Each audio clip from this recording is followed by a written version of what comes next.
எல்லா தமிழ் மக்களுக்கும் என்னுடைய வணக்கம். இன்னைக்கு நம்ம கேரளா சமையல் பார்க்க போகிறது மரவள்ளிக்கிழங்கு. மரவள்ளிக்கிழங்குக்கு நிறைய பேர் இருக்குது கேரளாவில். கப்பா, பூலா, சீனி அந்த மாதிரி 2-3 விதவிதமாக பேர் இருக்காங்க. இது வந்து நல்லா வேக வச்சிருக்கு. இது கூட சைட் டிஷ்ஷாக வச்சிருக்கிறது பாருங்கள். ரொம்ப காரமாக இருக்கிற பூண்டு, சின்ன வெங்காயம் சேர்த்து இடித்த சட்னி தான் வச்சிருக்கு. கூட சூடான ஒரு டீயும் வச்சிருக்கு. இது வந்து ரொம்ப ஃபேமஸான ஒரு ஐட்டம். இந்த மரவள்ளிக்கிழங்கு எப்போ கிடைச்சாலும் இது பிரேக்ஃபாஸ்ட்டு இல்லை லஞ்சு, டின்னர், ஈவினிங் ஸ்நாக்ஸ் எந்த டைம் வேணாலும் சாப்பிட முடிஞ்ச ரொம்ப ஃபேமஸான ஒரு ஐட்டம். இந்த கிழங்கு வாங்கும்போது மழை சீசனில் வாங்காதீங்க, நல்லா இருக்காது. அதே மாதிரி ரொம்ப ஒல்லியாக இருக்கிற கிழங்கு வாங்காதீங்க, காஞ்ச கிழங்கு வாங்காதீங்க, தோல் வந்து காஞ்ச மாதிரி இருக்கிறது வாங்காதீங்க. ரொம்ப ஃப்ரெஷ்ஷாக இருக்கிறது நல்லாயிருக்கும். அதே மாதிரி இதோட தோல் பாருங்கள், இதே மாதிரி சீக்கிரம் விட்டு வரும் அந்த கிழங்குலேருந்து. அதுதான் சீக்கிரம் வேகிற கப்பா. அதே மாதிரி இதுக்குள்ளே இருக்கிற தோல் பிங்கு தோல் இருக்குது. அந்த கருப்பு தோலுக்கு கீழே வந்துட்டு பிங்கு தோல் இருக்குது இல்லைங்களா, அது வந்து டார்க் கலர் இருந்தால் நல்லா வேகிற கப்பான்னு சொல்லுவாங்க.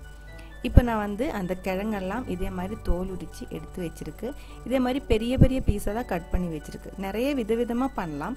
ஆனால் இப்போ நான் காமிக்க போகிறது ரொம்ப சிம்பிளாக, ரொம்ப டேஸ்டியாக, சீக்கிரம் பண்ணி எடுக்க முடிஞ்ச ஒரு சூப்பரான டிஷ்ஷு தான் இன்றைக்கி காமிக்க போகிறேன். இதுக்கு கப்பை வேவிச்சது, கப்பை புழுங்கியது அப்படின்னு எல்லாம் சொல்லுவாங்க.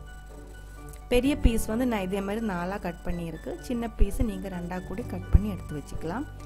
நல்லா கழுகி எடுத்ததுக்கப்புறம் இதே மாதிரி ஒரு பாத்திரத்தில் போட்டு வச்சுருக்கு. கொஞ்சம் பெரிய பாத்திரம் எடுத்துக்கோங்க. நான் இப்போ எடுத்த பாத்திரம் வந்து கொஞ்சம் சின்னதாக இருக்குது. நம்ம இது வேக வைக்கும்போது பெரிய பாத்திரத்தில் மாற்றி வேக வச்சுக்கலாம். இதுக்கு தேவையான அளவுக்கு உப்பு போட்டுக்கோங்க. உப்பு போடும்போது இது வந்து நம்ம இந்த தண்ணி வடிச்சிடுவேன். அப்போ வந்து அந்த உப்பில், அந்த தண்ணியில் நிறைய உப்பு வெளியே போயிடும்.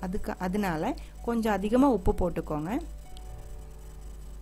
தண்ணி ஊற்றும் போது பார்த்துக்கோங்க, இந்த கிழங்குக்கு ரொம்ப மேலே தண்ணி நிற்கணும், கீழே நிற்கக்கூடாது. இப்போ வந்து இந்த பாத்திரம் நம்ம மாற்றிட்டு பெரிய பாத்திரத்தில் வைக்கிறேன். அப்போ வந்து இன்னும் கொஞ்சம் தண்ணி ஊற்றி பெரிய பாத்திரத்தில் நம்ம வேக வச்சுக்கலாம். பாருங்கள், பாத்திரம் நம்ம மாற்றி இருக்கு பெரிய பாத்திரத்தில். இப்போ வந்து நம்ம கிழங்கு கொதிக்க ஆரம்பிச்சிருக்கு. சில கிழங்கு வந்துட்டு கசப்பாக இருக்கும். அது நீங்கள் கட் பண்ணும்போது ஒரு பீஸ் வாயில் போட்டு சாப்பிட்டு பார்த்துக்கோங்க. கசப்பாக இருந்தால் இந்த மாதிரி கொதிக்கிற டைமில் நீங்கள் அதை தண்ணி ஒரு டைம் வடிச்சுக்கோங்க. வடித்ததுக்கப்புறம் சூடான இந்த கிழங்குக்குள்ளே நீங்கள் அதை பச்சை தண்ணி ஊற்றி மறுபடியும் கொதிக்க வச்சுக்கோங்க. அந்த கசப்பு வந்து கம்மியாயிடும். இப்போ பாருங்கள், வேக ஆரம்பிச்சிருக்கு.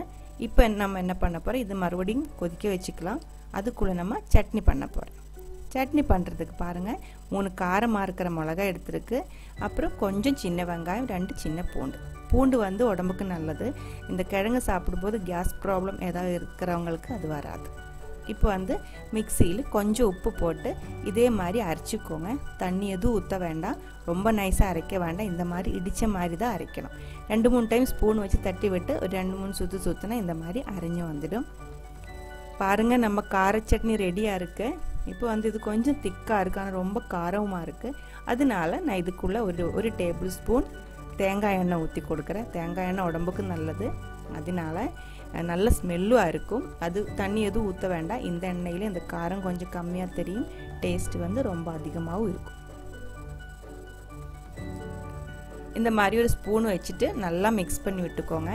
இதில் உப்பு, பூண்டு, சின்ன வெங்காயம், கார மிளகாய், தேங்காய் எண்ணெய் அவ்வளோதான் இருக்குது. இந்த மாதிரி தான் அரைச்செடுக்கணும்.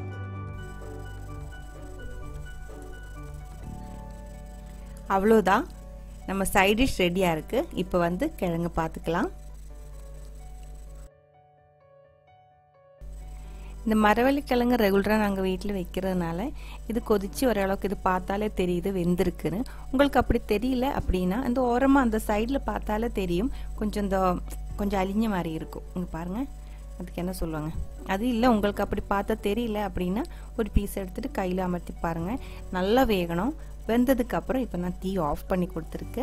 ஆஃப் பண்ணதுக்கப்புறம் தண்ணி வடிச்சிக்கலாம். தண்ணி வடித்து எடுத்து வச்சுருக்கு. இந்த கிழங்கு வந்து ரொம்ப சூடாக இருக்குது. இப்போ நான் என்ன பண்ணுறேன்னா அதுக்குள்ளே ஒரு ஸ்பூன் தேங்காய் எண்ணெய் ஊற்றிருக்கு. இது எல்லாருமே பண்ண மாட்டாங்க, இருந்தாலும் நாங்கள் எங்கள் வீட்டில் பண்ணிகிட்ருக்கு. ரொம்ப சூப்பராக இருக்கும். சூடான அந்த கிழங்குக்குள்ளே அந்த தேங்காய் எண்ணெய் ஊற்றி இந்த மாதிரி நல்லா ப்ரெஷர் கொடுத்து அந்த கிழங்கு வந்து மேலே மூடியில் அடிக்கணும். அந்த மாதிரி இந்த மாதிரி மிக்ஸ் பண்ணிக்கோங்க. மிக்ஸ் பண்ணிவிட்டு ஓப்பன் பண்ணி பாருங்கள், அவ்வளோ சூப்பராக இருக்குது. இது பஞ்சு மாதிரி இருக்குது. அந்த கிழங்கு பார்த்தாலும் நல்லா உடைஞ்சிருக்கு. அது மாதிரி உள்ளே வந்து சாஃப்டாக இருக்கும், சாப்பிடும்போது பஞ்சு மாதிரி இருக்கும், அவ்வளோ டேஸ்ட்டாக இருக்கும்.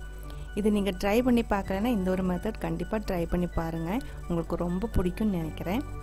இந்த சூடாக இருக்கிற கிழங்கு வந்து அந்த காரமாக இருக்கிற சட்னியில் தொட்டு சாப்பிட்டதுக்கப்புறம் காரம் அடிக்கும்போது அந்த டீயும் சேர்த்து குடிச்சு பாருங்கள். இந்த ரெசிபி பண்ணுறதுக்கு ஒரு 10 to 15 நிமிஷம் தான் ஆகும் மேக்ஸிமம்.